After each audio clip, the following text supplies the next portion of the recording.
setup for March.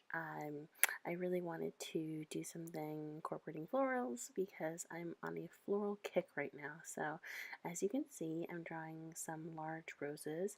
Um, typically, I don't do a two-page spread for my month, at least just not for like my month header, but I felt like doing something a little bit differently this time. So, this two-page spread is devoted to the month of March and just to kind of ring in the new month. You'll notice that I'm penciling everything in, and that is because I want to just make sure that like I kind of have good spacing for everything. So right now what I'm doing is going through over it with my Micron pen. This is a 05 size pen, and this is kind of just to do the major outlines. I also like to do some finer lines kind of in like the middle to create dimension, but first I like to do everything with a larger pen. And I wanted to kind of do an asymmetrical look. I was at first going to do a full page and then have it go all around, but I kind of like the look of it just being on the top left corner and kind of veering out a little bit over towards the right. I kind of just added an asymmetrical kind of vibe to it that I really enjoyed. So that's kind of just what I decided to keep it at.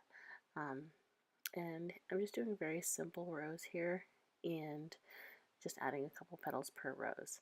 So right now with my finer tipped micron, what I'm doing is I'm actually adding in some, I guess you would call them shadow lines, just to add some sort of dimension. So you can see I just added some curls to the petals as well, and that's just to really, like I said, add dimension to it and kind of bring the flower to life. So those curls are really simple. I mean, they're essentially just following the waves of the leaf of the petal, and just adding like another line to kind of mimic that outer layer, and that just makes it look as though the petals are kind of curling in. And so from that point I just add a few little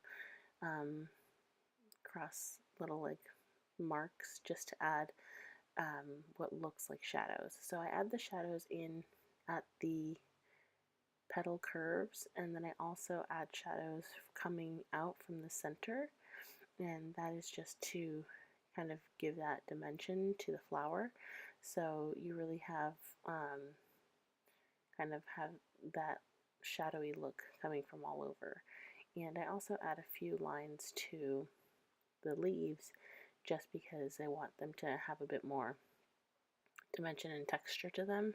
I feel like they're very, very simple, and I sometimes add like more bold leaves, or more bold lines, but I wanted to add just slight texture because I knew I was going to be coloring them in. So when I color them in, I just like to have more little little tiny marks rather than bold lines.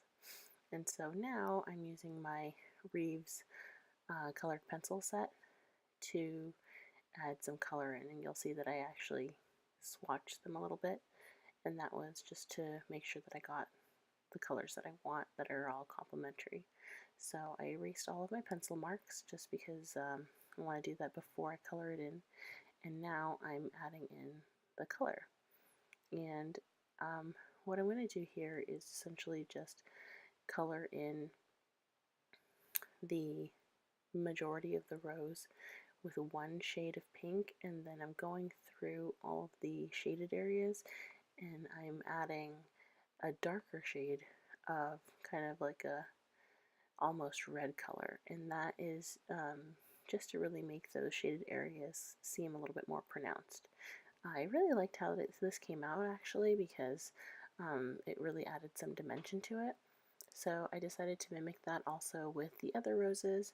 So I did kind of this like peachy color, and with that I added some dimension with this more kind of saturated orange.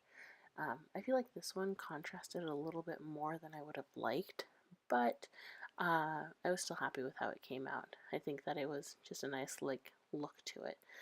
So then I just got another kind of marigold color to fill in a little bit extra so it's not so stark of a contrast.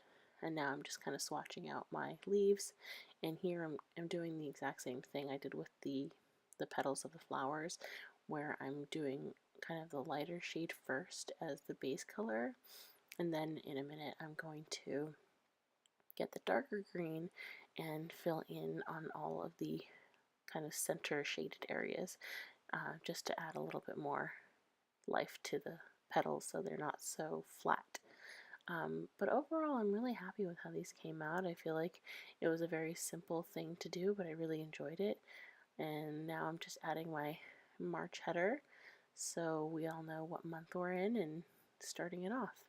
Um, I love using this calligraphy pen. Is a brush pen that I got off of Wish actually, and it writes really, really well. So if you've ever considered getting one off of there, I would definitely recommend it. I mean, it's super affordable and the quality is great.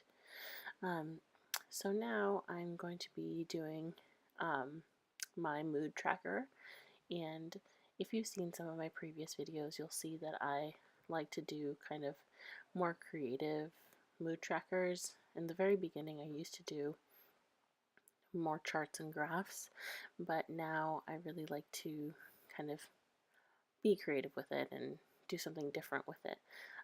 So right now I'm just doing the banner, just a super simple little banner, but I wanted to liven it up a little, so I added just a few kind of wildflowers and twigs and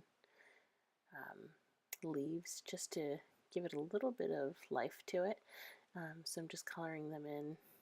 Usually I tend to use my markers, but I thought it'd be fun this time to switch things up and use colored pencils, which I think I really, really enjoyed because that's something that I don't really use that often, and I kind of forget that I have that in my arsenal. So I like the variety of colors that we have there.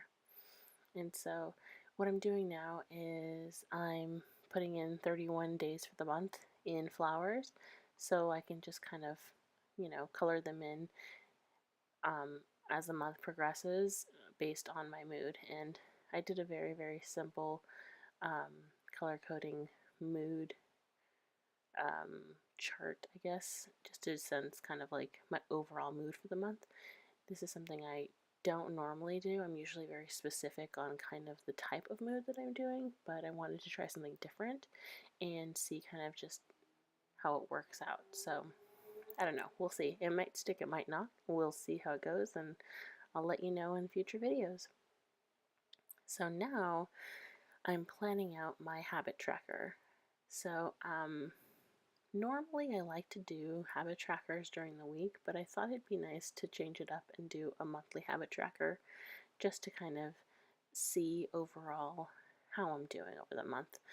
So I'm just doing a super simple chart, nothing too crazy, penciling it in as usual, and I'm adding in all of the days of the month on the top, and then with my Tombow twin tone set, I'm using that to add in the header.